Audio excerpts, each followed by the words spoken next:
आपल्या सोबत सुरेश धस आहेत सर, थेट पंतप्रधान संवाद साधतायत. आयुष्यामधला सर्वात महत्त्वाचा क्षण आहे.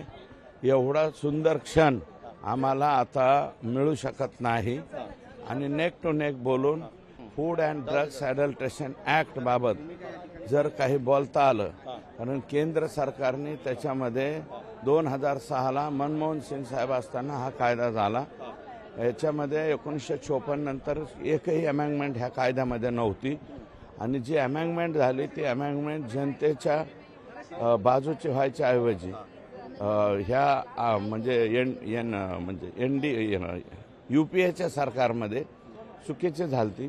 तर ती दुरुस्ती आता करावी, कारण त्याचे रिझल्ट्स 2011 पासून पुढे आलेले आहेत. त्याच्या बाबतीमध्ये आम्ही बोलू. विकासात खूप मागे राहिलेला आहे मराठवाडा नेहमीच.